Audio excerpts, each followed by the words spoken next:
আগামী 12ই ফেব্রুয়ারি ত্রয়োদশ জাতীয় সংসদ নির্বাচন। এই নির্বাচনকে ঘিরে তাকিয়ে আছে লক্ষ কোটি জনতা। এই নির্বাচন নিয়ে জনগণের কি প্রত্যাশা, শেরপুর থেকে জানাবো আমি মোহাম্মদ জসিম মিয়া।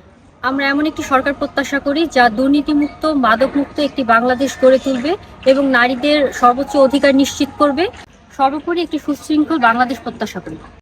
বাংলাদেশের মানুষের প্রত্যাশা ছিল প্রতিবারে যে একটি অবাধ, সুষ্ঠু, নিরপেক্ষ নির্বাচন অনুষ্ঠিত হবে, কিন্তু স্বাধীনতার 50 বছরে আমরা সেই নির্বাচন দেখতে পাইনি। প্রতিবারই দেখেছি যে নির্বাচনকে কেন্দ্র করে মানুষের জীবন গেছে, মানুষের প্রাণহানি ঘটেছে, মানুষের স্বাভাবিক জীবনযাপন ব্যাহত হয়েছে। দিনের ভোট রাতে হয়েছে, ভোট কারচুপি হয়েছে, প্রহসনের নির্বাচন হয়েছে।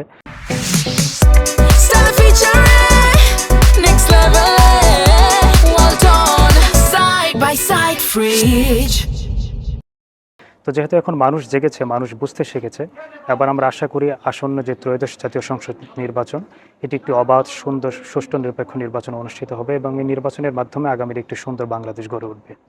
সামনে ত্রয়োদশ জাতীয় নির্বাচন আসছে। আমরা বিগত 3টি নির্বাচনে সুষ্ঠু মতে ভোট দিতে পারি নাই, বা ভোট কেন্দ্রে যাও ফিরে আসছি, ভোট দিয়ে ফেলছে। আমরা এই সামনের নির্বাচনে আমরা চাই যাতে সুষ্ঠু মতে ভোট দিতে পারি, এটাই আমাদের প্রত্যাশা।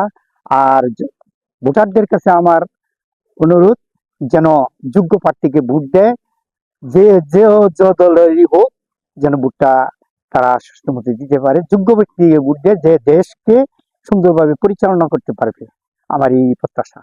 12 ফেব্রুয়ারি 2026 আসন্ন ত্রয়োদশ জাতীয় সংসদ নির্বাচনে আমি একজন তরুণ ভোটার হিসেবে একজন নিরপেক্ষ সরকার চাচ্ছি, যিনি গণতান্ত্রিক পদ্ধতিতে রাষ্ট্র পরিচালনা করবে এবং যে ইসলামের যে আইনগুলো আছে এবং কোরআনের ভিত্তিতে তিনি রাষ্ট্র পরিচালনা করার জন্য চেষ্টা করবেন এবং সর্বদা তিনি সচেষ্ট থাকবেন যেন জনকল্যাণমূলক একটা রাষ্ট্র তিনি প্রতিষ্ঠা করতে পারে, যেখানে জনগণ তাদের যে মৌলিক অধিকারগুলো তারা যেন প্রধান রূপে পায়।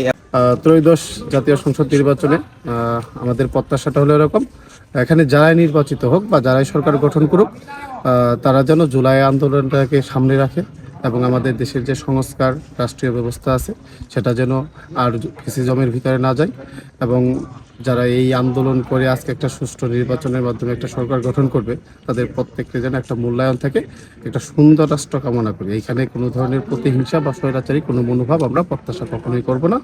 আমরা ভোটকে জয় করে আমরা রাষ্ট্রের সংস্কারের জন্য সর্বোচ্চ তাদের অগ্রগামী হতে বলব।